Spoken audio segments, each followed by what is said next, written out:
As Antron Brown is now up on the line, Troy Buff is alongside. They get the engines lit. Will that man right there do it? Go into the sweep. Take all three of the races. Denver, Seattle, and Sonoma. We are about to find out. Moments ago, Dave Reeve caught up with Antron Brown. Everybody on the Matco team knows what's at stake today, including Antron Brown. And Antron, I'm just curious how the last 24 hours of your life has been spent. What's going on in that stomach? It's flipping all around. I'm feeling seasick, but that's all part of it. I mean, that's the pressure you get in NHRA drag racing. That's why we do what we do, Dave. And it's a great feat if we could pull it off this today. But we ain't going to do nothing different. We're going to take it one round at a time, and we're going to give it everything we got like we do each and every weekend. Good luck to you. Thank you. So there's the signal. Visor down. Ready to go. Antron, first nitro racer to clinch. Holds the 1,000-foot record here. A 380 with a 5.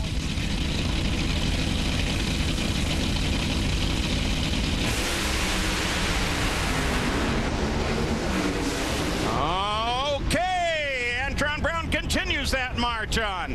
Thought for a moment there he had a challenge. Well, he did have a challenge. Let me tell you, that was a close drag race to about the 8th mile mark.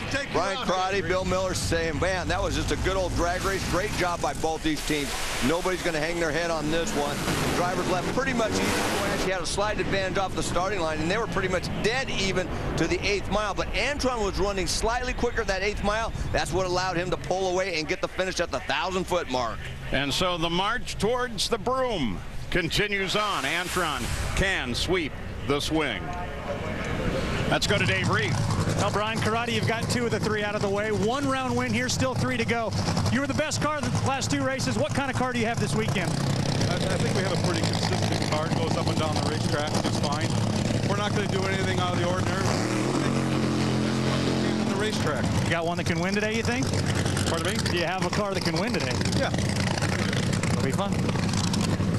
Well, so it's some pretty exciting stuff. Just to start off the top of the show, Antron Brown now just 3,000 feet away from the chance to grab that broom and sweep the swing. The swing started in Denver, up at altitude, then went to Seattle, and then finally here in Sonoma Valley of California. It's a very difficult event to do well at. Oh, I'll tell you, it's tough to be able to sweep the swing. I even said last week in Seattle that I didn't think anybody was going to be able to do it, and Antron went out and won and obviously set the stage for today.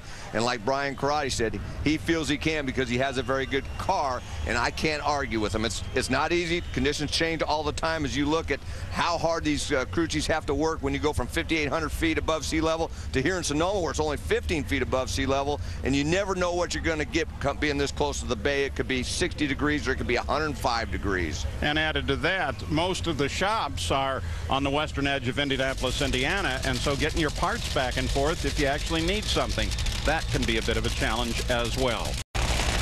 Well, here comes Antron Brown and Joe Hartley. Antron's 3-0 racing Hartley. We'll see what he pulls now because Hartley can pull something out of the bag.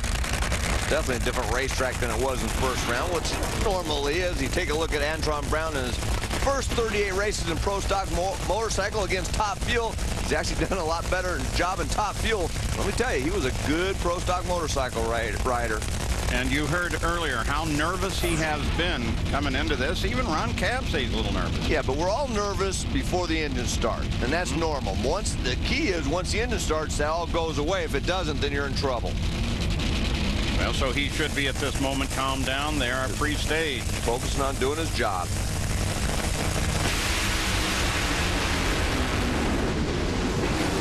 Whoa, and dodged a bullet with that one. Brown runs a 4:14 with a 7 at 260.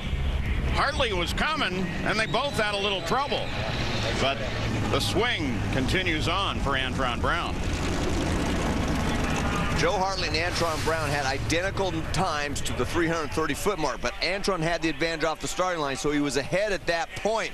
It looks like Hartley started to spin the tires first, but shortly after that, Antron did, not quite as hard, and he legs it to the other end, gets into the round number 3, semifinal. Well, as Antron Brown has notched another one in his belt and looks ahead to the semifinals, Well, you wanted to talk to Tim, too. I was hogging it. Well, yeah, Tim, because, my producer keeps threatening to put Wade Bazemore in the booth if I keep mouthing off too much. So I was wondering when I get my own team together if I can bring you out of retirement.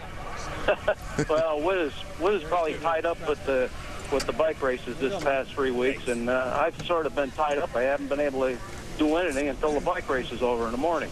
So I can understand his position. So my job might be safe, you're saying? Okay, yeah, I would think so. Well, how about, I hope you've been watching the races. How about Antron Brown? That car's looked pretty impressive this year, and what do you think of it? Yeah, I had a good feeling about Antron when he came over from the bikes. I thought anybody can run those bikes like that. They could be a very good driver in a top fuel car. He has definitely proved to be a natural driver. There's no question about it. Well, hey, Tim, thanks for spending the time with us. Tell Kim hi. We missed the Tim and Kim show. Okay, I will tell her. Thanks, all right, guys. Thanks, Tim. And Lewis says hi. And let's go to Gary Gerould. J.R. Todd, Antron Brown. This is the big moment. And Gary Gerould has Doug Horn. Doug Horn, you find yourself in a situation now going against Eddie Krawiec, who's been on such a roll in recent events this season. You've got to make up 6, 7, 8 hundredths. Are you capable of doing that? And is this machine capable of that? Yes, Gary. This Dragstar Buell was capable of doing anything. This weekend in Sonoma, we were having an awesome weekend. We kept the momentum through Denver, and Eddie Krawiec on that Vance and Hines, Screaming Eagle Harley. We'll just see what we got for him next round. It'll be a good race. Look forward to it. Thanks. Oh, this matchup is huge. Just this round in the championship stand in the way of history for Antron Brown. While that guy, J.R. Todd, only his 3rd race of the season, and he might stop the sweep and go to his first final round. Boy, JR's making the most of just 3 races this year. This kid's a natural. We've said it from day one watching him. He just goes out there and knows what to do, and he just does it pretty much every time. Antron does definitely have his work cut out for him. Wins by lane pretty even. J.R. Todd has the lane choice. He's chosen the left-hand lane. Most everybody was choosing the right, but like I said, I don't think there's a whole lot of difference.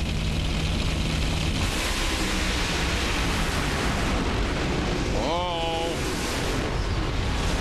Yeah, despite Hazen-Nose tires, smoke just pouring off of there. Antron Brown is now only 1,000 feet away from sweeping the swing. That was a great shot on that on board, because that's what a driver does. When you start spinning the tires, you're trying to get it to recover, and you're just hoping the driver in the other lane doesn't come by. And I kept waiting to see. We knew you could see that JR was in trouble early too, or hear it, and but you could still, as a driver, you're going, okay, don't pass me, don't pass me. And for Antron, he got a lucky break there and gets into the final round. Picks the front end up, goes down through there, smokes the tires right in the shake zone. He does a pretty good job of catching it quick. Probably should have let it settle down a little bit more, but it looks like it pretty much dried out because it basically put 2 or 3 cylinders out, didn't have a whole lot of horsepower, and as a result, he's going into the final. There's Mario Todd, JR's dad now. He did his best.